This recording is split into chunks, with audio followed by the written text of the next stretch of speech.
Hello guys, कैसे हैं आप सभी। गाइस, कल भी हमने आपको रात एक सेट सोल्व कराया था मेरे रो कॉमन एरर से। वो था आपका सेट नंबर 268 269। अभी ये बुक का स्टार्टिंग से है आपका set number 21 BSRB Delhi PO exam 1990। हम लोग बुक को आगे से भी और बुक को एंडिंग से भी लेके चल रहे हैं, जिससे कि आपका बुक जो है दोनों तरफ से मेंटेन रहे और बुक जल्दी से जल्दी फिनिश हो जाए। लेकिन आप लोग कोई भी बच्चा रूल्स को कोशिश करें कि नोटबुक पे लिखें, बुक पे ना लिखें, बुक पे रूल्स एडिट ना करें। बुक में पहले ही बहुत कुछ लिखा हुआ है, रूल्स हर बार नोटबुक में लिखें। एक प्यारी सी नोटबुक लगाइए मेरा के नाम की, एक प्यारी सी नोटबुक लगाइए MB के नाम की, और एक प्यारी सी नोटबुक लगाइए मेरे द्वारा आपको जो ग्रामर रूल सिखाए जा रहे हैं उसकी। खतरनाक सी तैयारी कीजिए, तभी तो सिलेक्शन होगा। जिंदगी का एक उसूल है बच्चों, 100% दीजिए और 100% लीजिए। चलिए शुरू करते हैं आज का set number 21।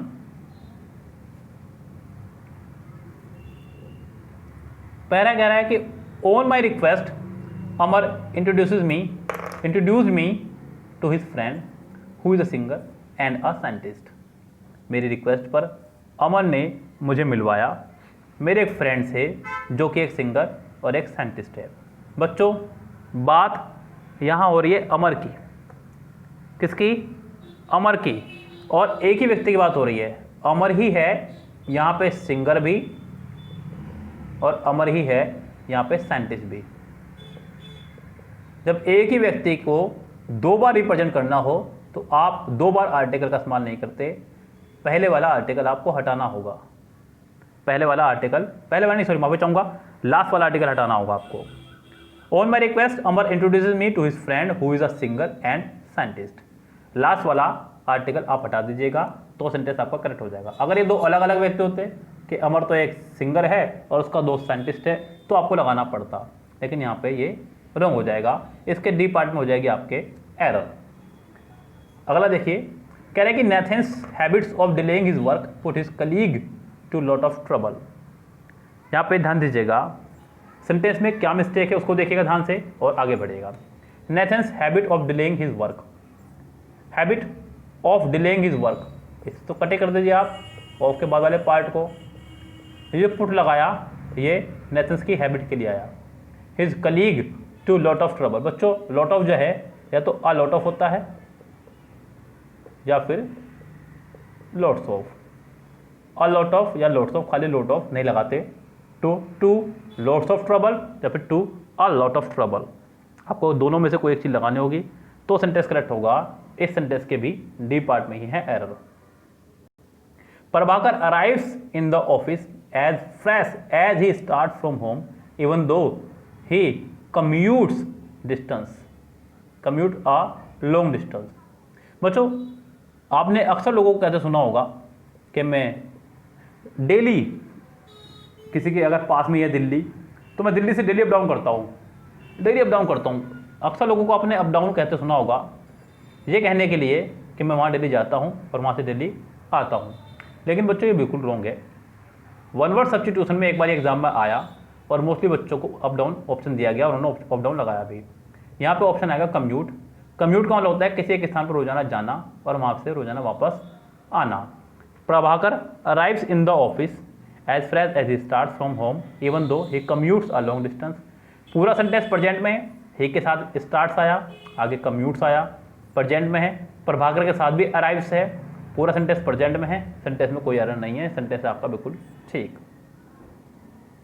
The plan was to go for the cinema and then have dinner but Raghu's late arrival upset the whole thing.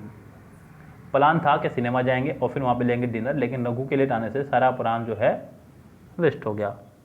The plan was to go to the cinema, go to the cinema. बच्चों, go के बाद हम लोग to लगाते हैं जब किसी fix place में जाना हो, किसी फिक्स जगह पर जाना हो। गो के साथ फोर लगाते हैं जब जाने वाली जगह आपकी फिक्स ना हो। ध्यान रखें। आपने कहा गो फॉर अ पिकनिक, तो पता नहीं कहाँ जाएंगे आप, कहीं भी जा सकते हैं। Go for a picnic, picnic का आपने कोई स्पॉट क्लियर नहीं करा तो यहाँ पे आप फोर का इस्तेमाल करेंगे। लेकिन आपने कहा go to cinema, go to school, go to theatre, go to church, आप यहाँ पे इस्तेमाल करेंगे टू का। किसका इस्तेमाल करेंगे? टू का, तो यहाँ पे गो फॉर द सिनेमा की जगह आपको गो टू द सिनेमा कहना होगा। Nitin gets so engrossed in his work that he does not often hear the phone ring. बच्चों यहाँ पे एक मिस्टेक बी पार्ट में दी गई है। एनग्रोस के साथ में ENGROSS के साथ में हमेशा प्रपोजिशन विद का इस्तेमाल किया जाता है। किसका? विद का। Nitin gets so engrossed with his work, यानी कि इसके बी पार्ट में हो जाएगी एरर। हालांकि बुक वाला इसको नो एरर बताएगा, बता रहा है, लेकिन आप शांत रहिए, सावधान रहिए, इसके बी पार्ट में एरर है। All one can conclude from his various exploits and that is he is a fool and hardy person. बच्चों यहां पे कह रहा है कि ऑल वन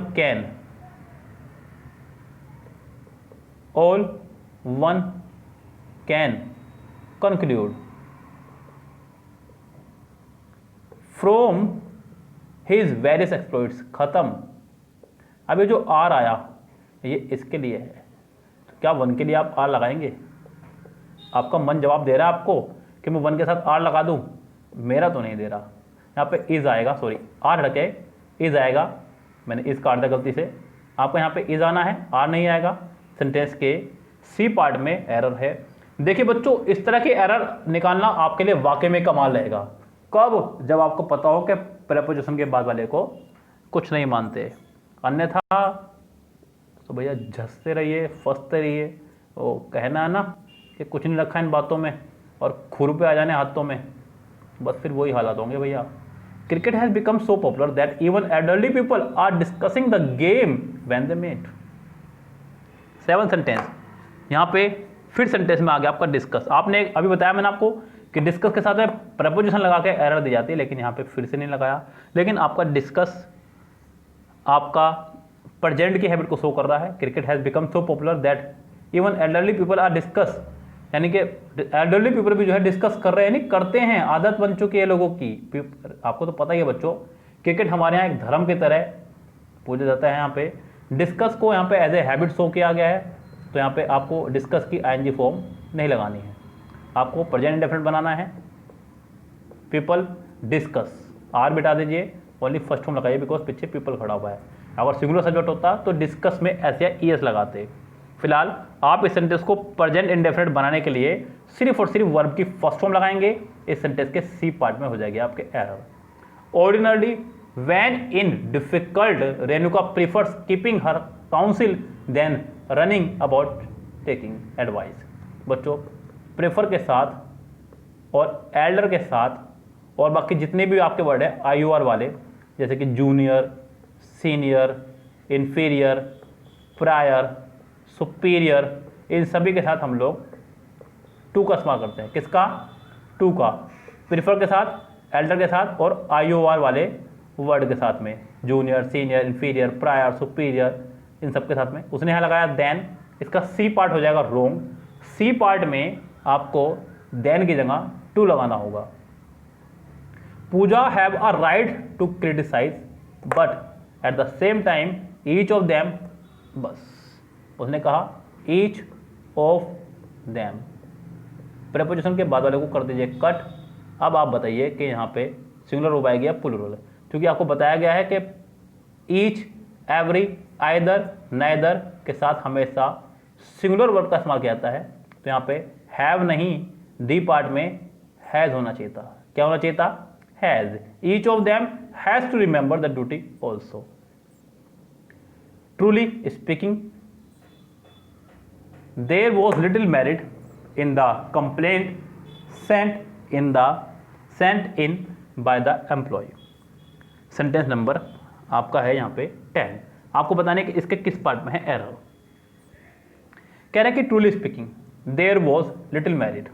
बच्चों देयर के बाद आने वाली वर्ब देयर के हिसाब से नहीं, उसके बाद वाले के हिसाब से आती है।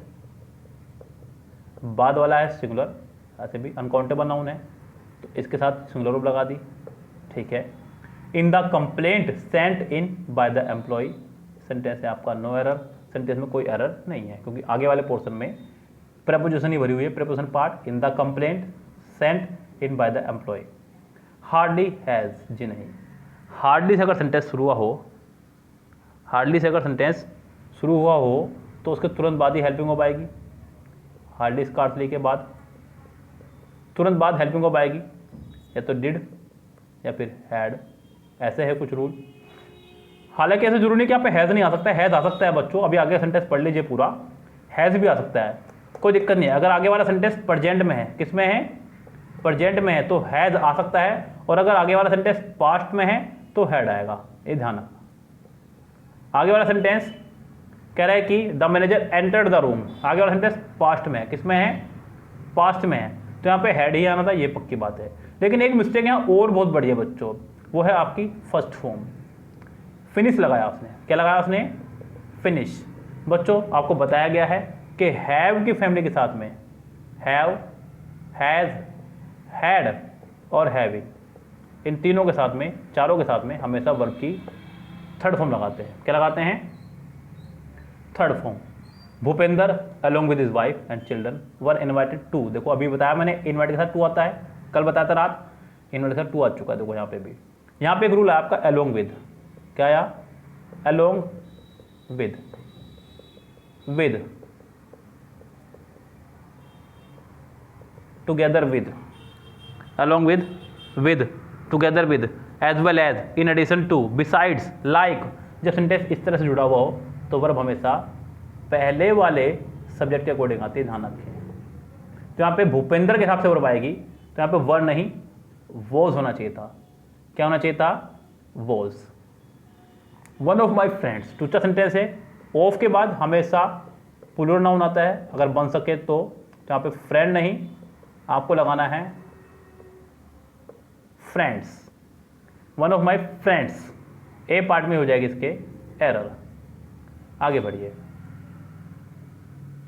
The fact that the compact car is better than conventional car has been proved by its sales. बच्चों ध्यान दीजिएगा, यहाँ पे सेंटेंस जुड़ा है देन से, इसलिए बेटर आया। पीछे द कॉम्पैक्ट कार कहा, आगे कन्वेंशनल कार कहा, ये भी हिस्सा ठीक है। इस सेंटेंस में कोई भी एरर नहीं है, ये सेंटेंस आपका है no error. The book was so interesting that Priya decided to read the whole book in one sitting. Book इतनी इंटरेस्टिंग थी, जैसे कि आज की हमारी वीडियो इतनी इंटरेस्टिंग है कि बस जी करता है बस पढ़ते जाओ, बस पढ़ते जाओ, आगे बढ़ते जाओ, इंग्लिश अड्डा की वीडियो देखते जाओ। The book was so interesting, बच्चों बुक के साथ वॉज लगाया बिकॉज बुक सिंगुलर है, जो कि ठीक है। सो के बाद दैट लगाया इसलिए बिकॉज पूरा सेंटेंस है आगे, सब्जेक्ट भी और वर्ब भी है। अगर आगे पूरा सेंटेंस ना होता तो फिर सो के साथ एज लगाते। क्या लगाते सो के साथ में, एज। अगर सो के बाद पूरा सेंटेंस है तो दैट, पूरा सेंटेंस नहीं है तो एज, सेंटेंस ही तो है पूरा, ये भी नो एरर है। इस सेंटेंस में भी आपकी कोई एरर नहीं है। तो बच्चों ये था आपका BSRB में आया हुआ set number 21 mirror of common error से, 1990 का ये सेट था। उम्मीद करता हूँ कि आपको ये बहुत अच्छे से समझ में आया होगा और आपका इससे काफ़ी कुछ प्रॉफिट हुआ होगा। बच्चों इसी तरह से बढ़ते रहिए आगे, कदम कदम बढ़ाए जा और खुशी के गीत गाए जा। आपको जैसे जैसे एक एक कदम आगे बढ़ा रहे हैं आपको लग रहा होगा कि हाँ हम लोग सिलेक्शन लेकर रहेंगे, इतनी बेहतरीन तैयारी हमने पहले भी कभी नहीं की होगी। बच्चों मैं दावे से कह सकता हूँ इतना बेहतरीन आपने कभी किसी कोचिंग में भी नहीं किया होगा, क्योंकि कोचिंग वाले आपको वो पढ़ाएंगे जो उन्हें आता है। यस, वो कभी वो नहीं पढ़ाएंगे जो आपको चाहिए। क्लियर बात, आपको जो चाहिए वो आपको खुद से ढूंढना होगा, और उसके लिए हमने आपको बना दिया यूट्यूब पे चैनल इंग्लिश अड्डा। यहाँ आप हल्की सी डिमांड करते हैं और हम आपके लिए वीडियोस लेकर के सामने आ जाते हैं। आपके एक डिमांड पर हम लोग वीडियो दे रहे हैं आपको, तो ऐसा चैनल आपको नहीं मिलेगा बच्चों कहीं भी। आप फटाफट से चैनल कर दीजिए सब्सक्राइब, बेल आइकन दबा दीजिए, लाइक शेयर सब्सक्राइब कर दीजिए ज़्यादा से ज़्यादा। हमारे टेलीग्राम ग्रुप पर जुड़ जाइए, इंग्लिश अड्डा सर्च करके। व्हाट्सएप पे इंग्लिश अड्डा ग्रुप में जुड़ जाइए। फेसबुक पे एक पेज बना दिया है, आप उसको फटाफट से कर लीजिए लाइक, वहाँ भी जुड़ जाइए जा करके। और जितने भी हमारे सोशल मीडिया साइट्स हैं सब पे जाकर जुड़ जाइएगा। फिलहाल चलते हैं, लेते हैं आपसे विदा। Goodbye, have a nice.